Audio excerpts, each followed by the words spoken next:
బావ బామర్దులు కలిసి పోలీసులతో సుందరయ్య కాలనీ పర్యటనకు రానివ్వకుండా అడ్డు వేయించినట్లు చేస్తున్న ఆరోపణలలో వాస్తవాలు లేవని ప్రొద్దుటూరు మండలం కొత్తపల్లి పంచాయతీ సర్పంచ్ కొనిరెడ్డి శివచంద్రారెడ్డి అన్నారు.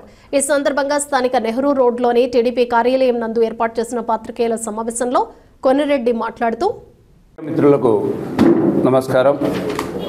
ఈరోజు క్రిస్టియన్ సోదరులకు క్రిస్మస్ శుభాకాంక్షలు తెలియజేసుకుంటున్నాం. ఈ ప్రెస్ మీట్ ఉద్దేశం ఏమంటే, నిన్నటి దినం బావా బామర్దులు కలిసి శివచంద్రారెడ్డి అవినీతి గురించి చెప్పాలని చాలా తాపత్రయపడినారు. అది సుందరయ్య కాలనీకి వస్తా అంటే మేము కానీ పెద్ద ఆయన గౌరవనీయులు నంద్యాల వరదరారెడ్డి గారు కానీ పోలీస్ డిపార్ట్మెంట్కి చెప్పి ఆపించామని చెప్తున్నాడు. అయ్యా మాజీ ఎమ్మెల్యే రాచమల్లు ప్రసాద్ రెడ్డి, అబద్ధాలు చెప్తావు అంటానే ఉన్నారు, మేము వింటానే ఉన్నాం. ఇంత నీచమైనటువంటి అబద్ధాలు ఆడడం ఎందుకో అర్థం కావడం లేదు. మాజీ అయిపోయినావు, ఇక జీవితంలో ఎమ్మెల్యే కాలేవు, కాబోనియేమో ఏమన్నా అనుకుంటున్నావేమో. రా సుందరయ్య కాలనీకి రా, మేళతాళాలతో పిలుచుకొని పోతా, అక్కడ చూపిస్తా, నేను చేసినటువంటి పని ఏందనేది చూపిస్తా. సిగ్గు లేకోకుండా 10 టిప్పర్లు అంటావా? ఏ కళ్ళు పోయినాయా మీకేమన్నా? కళ్ళు పోయినాయేమయ్యా మీకు? చూడి, గుంతలు 12 అడుగుల లోతు గుంత, 12 అడుగుల లోతు గుంత ఉన్నది, 2 ఎకరాలది. దాదాపు 590 పైనే తోలింటాను, 590 పైన టిప్పర్లు తోలింటా. ఒక్కొక్క టిప్పరు 4600, 4400 అట్లా. అది చేపలు పడుతున్నారు పిల్లలు. చూడండి, సిగ్గు లేకోకుండా తెలుసుకోకుండా మాట్లాడతాను, సిగ్గు లేకోకుండా తెలుసుకోకుండా మాట్లాడతాను. తెప్పించుకో, ఏది ఉంది అలా. నా 4 టిప్పర్లు 10 టిప్పర్లు తోలినానంట, 40 లక్షలు బిల్లు చేసుకున్నామంట. ఇది మొన్న చెప్తాన్నాడు బంగారెడ్డి, ఏందో చెప్తే నేను అంతా ప్రజలు నమ్ముతారులే అని. ప్రజలు నమ్ముతారా? ఎవడు ఎట్టాటోడు ఏంది? శివచంద్రారెడ్డి ఎట్టాటోడు, మాజీ ఎమ్మెల్యే రాచమల్లు ప్రసాద్ ఎట్లాటోడు, బంగారెడ్డి ఎట్టాటోడు అనేది అందరికీ తెలుసు. నాయనా బాబు, నువ్వు ఏం చెప్పాల్సిన అవసరంలే మా గురించి. నేను చెప్పిన దానికి ఒక్కదానికన్నా నువ్వు సమాధానాలు చెప్పినారా మీరు? ఒక్క కుళాయి ట్యాప్కు 10 లక్షలు అన్నావు, చూపించురా నాయన బాబు.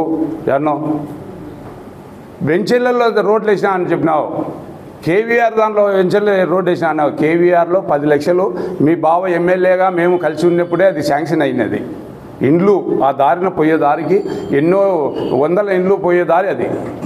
10 లక్షలకైతే నేను 2 ఊర్లలో ప్రజలు బాగుండాలా, అక్కడ ఇబ్బంది పడుతున్నారని 2 రోడ్లు 30 లక్షలు, దాదాపు 30 లక్షలు అవుతుంది. వచ్చేది నాకు 10 లక్షలే. అది ఎప్పుడు వస్తుందో తెలియదు. సిగ్గు లేకుండా సుందరయ్య కాలనీది అంటావా? 47 లక్షలు తీసుకున్నానంట దొంగ డబ్బులు పెట్టి ముఖానికి. నేను చెప్తున్నాను, అయ్యా మాజీ ఎమ్మెల్యే రాచమల్లు ప్రసాద్ రెడ్డి, అక్కడ జరిగింది ఏంటంటే 34 లక్షల చిల్లర అమౌంట్ జరిగింది. దానికి జిఎస్టీ 7 లక్షల చిల్లర పోయింది. 26,70,000 రూపాయలు బిల్ అయింది. దాదాపు 10 అటో ఇటో 600 చిల్లర పైచులకే టిప్పర్లు తోలిటాం. నువ్వు లెక్కాచారం చేయమ్మా, లేదా నువ్వు నీ బుద్ధి పుట్టినోని ఢిల్లీ తొడకచ్చుకో. టెక్నికల్ చేసేవాళ్ళను చూపించుకో, లోతు తెలుస్తుంది ఎవడు ఎంత చేసినారు, ఏం కదా పని చేసినారని. సిగ్గు లేకోకుండా చెప్తా అంటావు నువ్వు. ఎందుకయ్యా అంత? ఒక ప్రముఖ ఆర్యవైశ్య నాయకుడు శ్మశానంలో రాపించిన, ఏదో అప్పులు బాకీ ఉంటే అప్పుల్లోకి ఏదో అమ్ముకోవాలా రాపించినాడులే, అబ్బా మా ఎమ్మెల్యే రాపించినాడులే అని చెప్పి పోతే, అక్కడ పోతే శ్మశానం ఉంది స్థలం. మళ్ళీ నీ దగ్గరికి రాకోకుండానే చేసినావు. అంతెందుకు, నేను ఏదో రోజుకు 1,00,000 రూపాయలు పెట్టి నా చేతులతో అన్నం పెడతానని కూర్చున్నారు. అన్నం చేసినోడికి ఏమైంది నాయన? ఎంత ఇచ్చినా ఎంత బాకీ ఉండవు? దాదాపు 50-60 లక్షలు బాకీ ఉండవు. అది అన్నో అడగక అన్నో రాపించినావు, స్థలం రాపించావు. వాని పేరు గుడక ఉంది. వాని పేరు శ్రీనాథ్, రాజన్న క్యాటరింగ్ చేసేవాడు శ్రీనాథ్ అనే అబ్బాయి. ఇట్లాంటి కొల్లలు ఉన్నాయన్నమాట. మళ్ళా నువ్వు చెప్తావు, నీతివంతులు చెప్తావు, సీసీ కెమెరాలు ఆపి రిలయన్స్ మార్టుకు ఎన్ని లక్షలు చేసినావు? కుందు ఇసుక ఎన్ని టిప్పలు తోలినావు? ఎన్ని లక్షలకు తోలినావు? సీసీ కెమెరాలు ఆపేసి మళ్ళా చెప్తున్నావు. నువ్వు రామేశ్వరంలో సర్వే నెంబర్ 236లో దాదాపు 2 ఎకరాల 50 సెంట్లు, అలాగే ఇంకొక సర్వే నెంబర్లో దేవుని మాన్యం, అది ఇంకొక సర్వే నెంబర్లో 33 సెంట్లు కొన్నారెడ్డి పేరుతో రాపిస్తావు మీ ఇంట్లో పనిచేసేవాడితో. అది కాకుండా అక్కడ చెట్టిపల్లె ఏరియాలో గోడం ఏమైనా వేయాలి రైతులు, ఆ పాపమే నీకు తగులుకునేది. మళ్ళీ మేమంతా అబద్ధాలు చెప్పి ఓడించాం. అబద్ధాలు చెప్పి నువ్వు చేసే పనులకు ప్రజలు విసుగు చెందే నిన్ను ఓడించినారు. మేము కష్టపడినాం, నువ్వు ఓడిపోవాలనే తపనతోనే మేము కష్టపడి ఓడించినాం. గౌరవ పెద్దలు అందాల వరదరాజరెడ్డి గారిని ఎమ్మెల్యేగా చూడాలనుకున్నాం, చూసినాం. నిన్ను మాజీ చేయాలనుకున్నాం, చేసినాం. ఇంత నీచమైన అబద్ధాలు చెప్పడం తగువ కాదు. నేను అడిగిన ప్రశ్నలకు ఒక్కదానికి జవాబు చెప్పండి. ఎంతెంత డబ్బు తీసుకున్నా, ఎవరెవరితో తీసుకున్నా, రక్తం కూడా తింటావు నువ్వు, దానికి జవాబు చెప్పు. తిన్నావా లేదా? రా, నువ్వు కానీ నీ బామ్మడి కుటుంబం కానీ నీ కుటుంబం కానీ రా, అర్ధగంటకు రా, శివాలయంలో ప్రమాణం చేస్తాం. నేను చేస్తారా? నీ మీద దేవుళ్ళు నమ్మకం లేదు. వాళ్ళు కూడా కొందరు అంటారు ఇంతకుముందు గతంలో ఊరిచ్చిపోయినారు ఏటుకు భయపడి దేవుళ్ళని. మేము అక్కడ శివాలయం చైర్మన్గా పనిచేసినా రా, నేను శివాలయం దేవుని నమ్ముకుండా రా, చేస్తాం ప్రమాణం. 10 టిప్పర్లు 20 టిప్పులు నేను తోలినా అనే కుయ్యి. సిగ్గు లేకుండా చెప్తున్నాను. మాజీ ఎమ్మెల్యే. నీ ఉద్దేశం ఏమి కొత్తపల్లె పంచాయతీ మీద? నీకు నీ బామర్దికి ఉద్దేశం ఏందో నాకు అర్థం కావడంలే. ఒకవేళ ఏదన్నా రేపు రావు పంచాయతీ ఎలక్షన్లో పోటీ చేస్తావంటే రా, నీ బుద్ధి పుట్టినోని పోటీ చేసుకో, స్వాగతిస్తా. నువ్వు చూసినామనే నువ్వు ఈ మధ్యకాలంలోనే వార్డు నెంబర్కు ఏమైనావో నువ్వు వార్డు నెంబర్కు సిగ్గు లేకోకుండా పోటీ చేసినావు, పోయినావు. దీని గురించి చెప్పు, పోయి చూడి. నీకు ఎవరన్నా ఉంటే ఢిల్లీ నుండి తెచ్చుకో, విజయవాడ నుండి కాదు, ఇక్కడ అధికారులు కాదు, ఢిల్లీ నుంచి ఎవరన్నా టెక్నికల్ శాంక్షన్ ఐఐటి వాళ్ళు ఉంటారు, ఎవరన్నా మంచి వాళ్ళు తెచ్చుకో. అక్కడ ఏఈ కానీ వర్క్ ఇన్స్పెక్టర్ కానీ ఉండి పనిచేసినారు. ఇంకొకటి, కడప నుండి లెవెల్ చేసే వాళ్ళు వచ్చినారు, లెవెల్లింగ్ తీసుకున్నారు. ఇన్ని క్యూబిక్ మీటర్లు పడతాయని తెలిసి వాళ్ళు చెప్పినారు. అదే ప్రకారమే తోలినాం నాయన.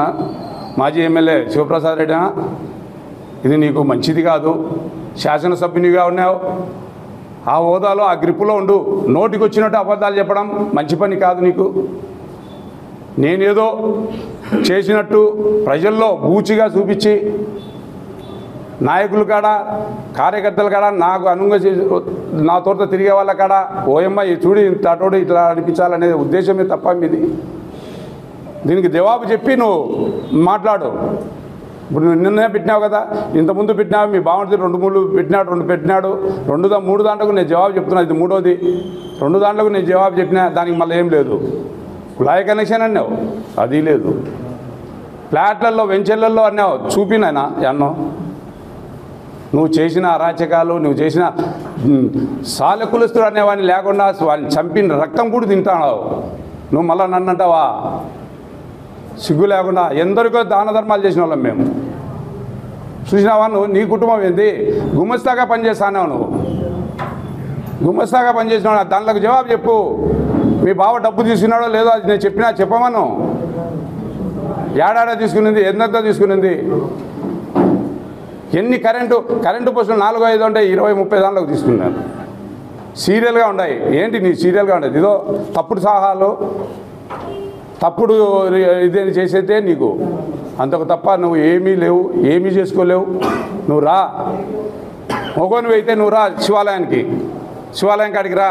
అర్ధగంటకు వస్తావా, గంటకు వస్తావా, ఎప్పుడు వస్తావో చెప్పు, మేము వస్తాం, ప్రమాణం చేస్తాం. నువ్వు చెయ్యి. నీ కుటుంబం అంతా వచ్చి చేయి, నా కుటుంబం వచ్చి చేస్తారు. నీ బామర్ది కుటుంబం చేపించు. సవాల్ చేస్తానా? మరి పొద్దుసం నోటికి వచ్చినట్టు అబద్ధాలు చెప్తాను. 2 పర్యాయాలు శాసనసభ్యునిగా ఉన్నావు, మాజీ అయినావు. సిగ్గు లేదా అనేది దానికి ఇంకేం చెప్తావు? నీకు ఇది పద్ధతి కాదు. ఏదైనా కానీ నిజం తెలుసుకొని ఏం జరిగిందని చెప్పు, ప్రెస్ మీట్ పెట్టు. నా ఏమైనా తప్పులుంటే చెప్పు. వచ్చినావు కూర్చున్నావు కొత్తపల్లి పంచాయతీ ఆఫీసులో, నేను ఇక్కడ పంచాయతీ ఆఫీసులో ఉన్నానా అమెరికాలో ఉన్నానా, అట్లా కట్టినాడు మా శివచంద్ర రెడ్డి అని కూర్చున్నావా లేదా? నువ్వు కానీ నీ బామర్ది కానీ ఒక సచివాలయం ఏమన్నా కట్టినావా, ఒక హెల్త్ క్లినిక్ ఏమన్నా కట్టినా? దాంట్లో రావు, డబ్బులు రావు, నష్టం. నేను 5 సచివాలయాలు కట్టినా, 2 ఇన్కంప్లీట్లో ఉన్నాయి, 3 సచివాలయాలు కట్టిన పూర్తి చేసిన, 5 హెల్త్ క్లినిక్ 2 పూర్తి కాలేదు, 3 అయినాయి. దాంట్లో ఏమైనా డబ్బులు వస్తాయా? జగనన్న కాలనీలో డే అండ్ నైట్ పనిచేసినాం. ఆడు ఎవడు బాగుపడినాడు? కోట్లు తిన్నావు కదయ్యా. జగనన్న కాలనీలో పక్కన పెట్టి ఆ వెంచర్ స్థలాలు కొన్ని కష్టపడి చేసింది మేము, తినింది నువ్వు. అయ్యా రాచమల్లు ప్రసాద్ రెడ్డి, నేను చెప్తున్నా, వాడు మావాడు సోదరుడు ఉన్నాడు కదా కల్లూరు నాగేందర్ రెడ్డి, నిన్న ఉన్నాడు ప్రెస్ మీట్లో. వాని అనుంగ శిష్యులను, నీ శిష్యులను అందరినీ పంపించు సుందరయ్య కాలనీకి, కలవరి టెంపుల్ కాడికి రమ్మను, ఇక్కడ ఉన్నటువంటి చర్చికి సంబంధించినటువంటి స్థలం కాడికి రమ్మను, లికిసన్ చౌటపల్లి దగ్గర, ఇటాటి ఎన్నో ఉండాయను. ఏమైనా వీళ్ళకు ఆ కులస్తునికి ఇంత ఇస్తావు, ఈ కులస్తునికి ఇస్తావు, ఏది ఏమైంది? ఎవడన్నా ఒక్కడన్నా ఒక ఆఫీస్ కట్టుకున్నాడా? నాకు మత్స్య కాలనీలో నేను ఎలక్షన్లు పెట్టేటప్పుడు ముస్లిం సోదరులు నా బిడ్డలు నా వాళ్ళు అని చెప్పి 5 సెంట్లు కొనిస్తానా అని చెప్పినావు, అగ్రిమెంట్ రాపించుకున్నావు, తీసుకున్నావు, ఏమన్నా కొనిచ్చి ఇచ్చినావు చెప్పు. మంగళూరులకు కళ్యాణ మండపం కడతా అన్నావు, నా వాళ్ళ ఇంట్లో అన్నం తింటానే అంటావు. ఉప్పర కులస్తులకు అది చేసినా ఇది చేసినా అంటావు, యాడనో చూపినానా? చూపి వాళ్ళు ఏదైనా కట్టుకుంటారు. దర్గా కొట్టించినావు అప్పుడు మేమంతా ఆనిటే నీకు మాకు పడింది. ముస్లిం సోదరులకు అది అన్యాయం చేసినావు. ఎందరున్నారు, ఎన్ని ఉన్నాయి? నువ్వు ఏందో ఈ ఫైళ్ళు పెట్టుకున్నావు. అయ్యా ఇదని ఏంది ఈ మొహానికి చూపించు రా, ఇదే దీంట్లో నేను ఏమొద్దు, నేను 40 లక్షలు 10 టిప్పలు తోలి 40 లక్షలు తీసుకుని అన్నావు రా. నీ బుద్ధి పుట్టిన వాళ్ళని దొడగచ్చుకో. ఏమన్నా అనుకుంటానేమో సుందరయ్య కాలనీ, సుందరయ్య కాలనీ పక్కన ఆ వెంచర్లో నుండి సుందరయ్య కాలనీ నుండి నీళ్లు పోవాలంటే ఆ వెంచరు దొంగ పేర్లు ఇప్పటికీ మీ అన్న పేరుతో పెట్టి వేరే వాళ్ళకి అమ్మి అగ్రిమెంట్ రాపించుకొని రిజిస్టర్ చెప్పుకున్నా, మళ్ళీ వాళ్ళతో కోట్ల రూపాయలు తీసుకున్నావు. వాళ్ళ చుట్టూ గోడ కట్టినారు, కాంపౌండ్ గోడ. ఆ సుందరయ్య కాలనీలో ఉంటే నీళ్లు పోవడం లేదు. నేను కష్టపడి మళ్ళీ ఒకరోజు రాత్రి అంతా చూసి నీళ్లు పోయేదానికి తీసాం. నువ్వు మళ్ళీ మాట్లాడతావు, నీకు ఎవడు చెప్పినాడో ఏం కదో అర్థం కావడంలే. ఇట్లాంటివన్నీ చెప్పి చేసుకుంటా పోతే బాగుండదు. జినేన్గా పట్టుకో, జినేన్గా చెయ్యి, నీకు బుద్ధి పుట్టింది పెట్టుకో. మళ్ళీ అంటావు పెద్ద ఇది దేవుని మాన్యాంది, దేవుని మాన్యాంది. నేను చెప్పినటువంటి సర్వే నెంబర్లు మరి ఎండోమెంటోళ్ళు ఏం నిద్రపోతున్నారో ఏమో అర్థం కావడంలే. మరి ఆ ఎండోమెంటోళ్ళు వచ్చి చూడొచ్చు కదా, వేసి కంచె చేసి ఆడికి పోతారు, ఎవరు ఎందుకు తీసుకుంటామని చెప్పి 2022లో చేయించుకున్నాడు. మీ ఇంట్లోనే పనిచేస్తాడు కొన్నారెడ్డి అనే అబ్బాయి. మాకు తెలియక ఎన్ని ఉన్నాయో అయ్యా మాజీ ఎమ్మెల్యే చూసుకో. ఎవరన్నా చెప్పింది నువ్వు గుడ్డిగా అంటాడు. పోలీస్ స్టేషన్ డిఎస్పీ గారి కాడికి పోతాడు, ఆయనకు చెప్తాడు మేము వద్దనేమంట. నాకు పొద్దున కానిస్టేబుల్ చెప్పినాడు, అన్న ఎక్కడన్నా ఏం కదనని. ఏం చెప్పంటే ఇట్లా మేము ఇట్లా ఇచ్చినాం నోటీస్. ఎందుకు ఇచ్చినామని అడిగినా. వచ్చింటే బాగుండు కదా, చూసుకుంటారు కదా, ఆయన కళ్ళారా చూసి మళ్ళీ ప్రెస్ మీట్ పెడతారు కదా అని చెప్పిన. ఎన్ని టిప్పులు చేసినాయని చెప్పి మళ్ళా పత్రిక విలేకరులకు స్వేచ్ఛ ఏడుందన్నాడు.